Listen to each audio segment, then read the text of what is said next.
Hi guys, once again, welcome to my channel and thank you for still being here. Thank you for supporting me and everything. I appreciate it. Okay. All right. Today I want to do a complimentary video. The other time I posted a video where I talked about three terrible things about living and working in Kuwait. And because I don't want to make it look like Kuwait is a terrible place or, like it's not, or like everything is bad here.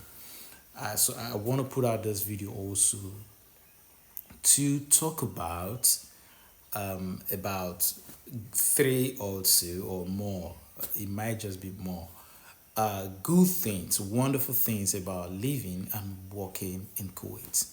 All right. So when you compare living here and working here, when you compare it to back home, where you come from, or when you compare it to working in UK or Canada or America or some other places in the world, all right, you might just see that it has some edge above them, or it had some good things that they have above other places. So this could also help you in making your decision or solidifying your decision.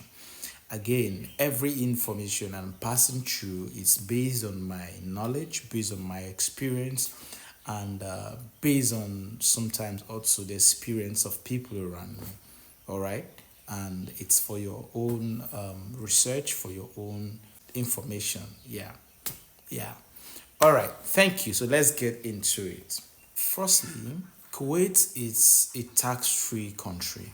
All right, and what that means is that every salary that you get from Kuwait, you're going home with it. There is no deduction from your salary. All right. If you're earning 120 KD, you're going home with 120 KD.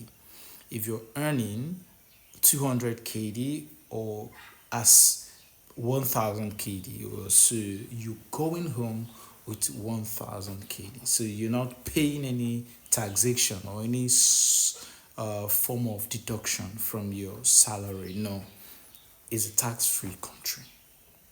Now, good thing about it is that when you do a little comparison, because I did some comparison with my friends who are staying in Canada and some of my friends in the UK also. So at the end of the day, it seemed like they were earning higher, what we did a little comparison.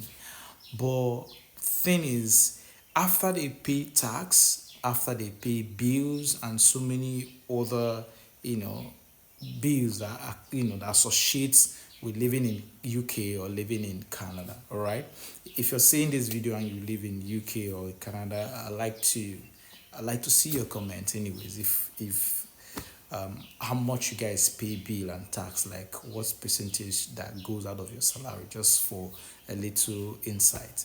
So yeah, but from our calculations, we understood that at the end of the day, their take home is equivalent to what I have, if not more. So yeah, so when you do these comparisons, you see that it balances out, all right? And also you're not paying for, when I talk about cars, when I talk about tax, as a tax-free country, someone might be like, yeah, but you're gonna pay bills and pay all of all those other things. No, no. At least for me, I don't know about. I know generally, anyways, but I think I've heard somebody say they pay NEPA light bill. I was gonna say NEPA light bill, yeah, but I have never paid light bill. So my rent is inclusive as my light bill, water bill, every other bill is inclusive in my rent. So when you pay rent, you're not paying for light, you're not paying for water, you're not paying for trash. What other bill do people pay? Nothing. The only bill you pay in Kuwait is rent and technically gas. But let me talk about gas. The gas is good. It's better than the back gas we use back home. And I say that because when I got in here, so my uncle got me this cylinder, 12 kg point 5. And I think we got it with the gas around 1 kd 5 or 1.2 kd. In conversion to naira or USD, that would be around $5, or around currently that would be around 7,500 naira, which is way cheaper than what you get a 12 kg, 12.5 kg gas in back home. And it doesn't even come with a cylinder. This came with a cylinder. And guys, guess what? I used that gas for 6 months plus without replacing it, and I was cooking on the steady. Yeah, I know my girl used to mock me that what do I used to cook? That's why my gas lasted that long. But hey, it's not true. All right. So I'm saying this to put out that even that gas bill that you're going to pay, it's insignificant. Like you may not even feel it at all. So you can save if you have a good management structure with your rent. Because my problem or my challenge with people who earn a little lower is that it might just be difficult to get rent, because rent is quite expensive here, except when you're living in a partition or when you are living with people, so that you'll be able to save if you're earning anything 200 below. All right.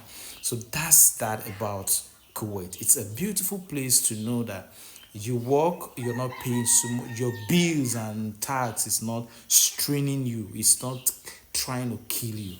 All right. It's a wonderful thing. I give it up to them. It's great. All right. That's first one. And then I'm going to talk about the second one. The second thing about living here, second wonderful thing about living here in Kuwait is that it is one of the safest place. I beat my chest to say this. One of the safest place you can think of in the world. Yeah, literally, I mean in the world. Maybe there are other safe places, but that's why I said one off.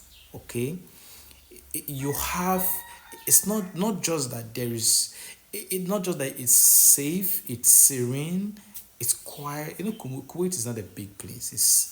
It's just like a state in Nigeria. It has about 4 million people living in here, inclusive of expats, and Kuwaitis themselves is not up to 2 million living here. So it's just a small country.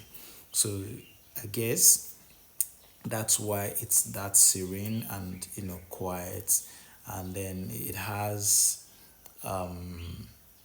they have a secure environment. All right.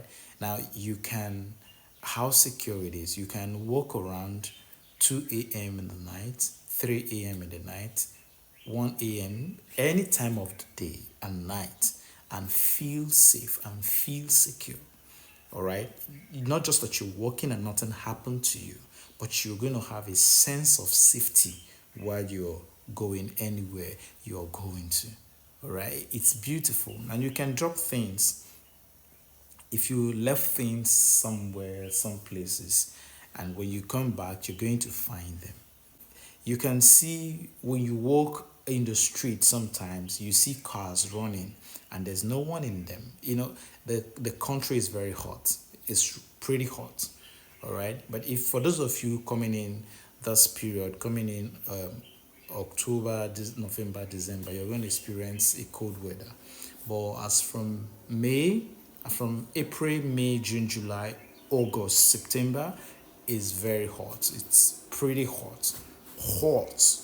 I'm not even joking. All right. So you're going to experience a very hot weather.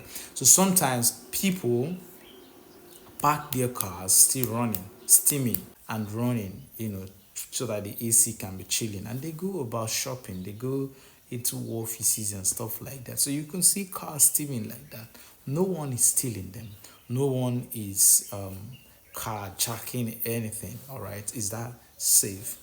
I know you can't try this in some countries. I won't mention. All right. But that's a good thing about them. So like I said, it's a safe place. It's a safe place, and you're going to feel the sense of security around you. Okay. The third thing I like about living here is that they have an organized system. We give it to them. They have a well planned out and organized system that everyone who is legally living here has a record with in their system. Everything is chained together. Your bank account, your job place, everything is linked to your civil ID. So where you live, so it's easy to find out where you are living by just entering your civil ID number in a system. They can find out where you work, they can find out where you live. The system is that coordinated. And what that does is this: when you commit crime in a workplace, you can't run away. They can easily track you down, except if you're staying illegal in the country. And of course, if you're staying illegally, when they find you, they deport you also. So you're not safe like that. So yeah, that organization is wonderful for me. When you're driving on the highway, they have cameras everywhere. For those of you who are going to drive here, there are cameras everywhere. You're not going to see any road traffic warder who wants to stop you and search, or who is going to when you overspeed. When you overspeed, camera is catching it. When you're driving without seat belt, camera will catch it, and they immediately and automatically they beat you. Is that wonderful? Like from your car, they already know who you are. They don't need to start tracing who is. They don't need to start chasing you like they do back home. By chasing the person, then you cause accident and stuff like no. That doesn't work here. The cameras pick you. When you don't put on your seatbelt, the camera pick you. And when it picks, it's not just you. From your car, they already know who you are. They already depicted you. Okay? They already debited you. Sometimes they can stop you if you're committing that crime within where the police is, right? They can stop you and give you your charge. But if they are not there, trust me, the camera is picking you. All right. So that's how organized, and I love that about them. That's how organized everything is. Your rent, when you're picking a house, they need your civil ID to give you a house. When you're buying anything, they need your civil ID, and so that everything is tied to you, your bank account, everything that you do. It's wonderful. I love that, organization, and it helps. It creates some level of trust when you're dealing with people, because once you know their civil ID, you can do business with them. You can give them anything, knowing that if they default, they can be traced with their civil ID. So yeah, basically that this organization works for me so well. It was one of the great things about living here. All right. And for context, when I said debit, I don't mean like you're going to receive debit from your bank account. When I said debit, I mean that a fine is already associated with your civil ID just from your card. So when you commit traffic offense, they already associate a fine with your civil ID, all right? And you're going to get a notification about that. So you pay up, all right? If you refuse not to pay, any day you want to do any what's it called, any transaction or stuff with any government establishment, they will debit it from you, because it will show that you can't do it until you pay, and you can't travel out until you clear your debt. When you get to the airport, they will ask you to pay so debt that you're owing. If you owe your landlord and your landlord reports you, it will be associated with your civil ID. Any day you're leaving the country, they will ask you to pay your debt. So it's organized. It's really, really unorganized system. All right. So that's that about wonderful things about living here. There are other beautiful things. All right, like meeting people from all over the world, different races. You meet, make friends. It's beautiful. It's beautiful, and also um, there are so many other good things. I just may not remember them now. Hey, I've talked about pros and cons of living in Kuwait. So you could just watch that video and have more insight about good things and bad things on my own, from my own view of living and working here. But I wanted to do this video as a complement to the previous video that I posted about 3 terrible things about living and working in Kuwait. Okay, so now you have it. You can balance out the good and the bad. All right, you're welcome. For those of you who have actually gotten job offer and you're preparing to come to Kuwait, you are welcome. You are welcome. So, thank you guys. Please, as always, if you have not subscribed to this channel, please do subscribe. And if you have already subscribed, please click on the notification button so that when I do a post, you will easily get the updates and get the information as soon as possible.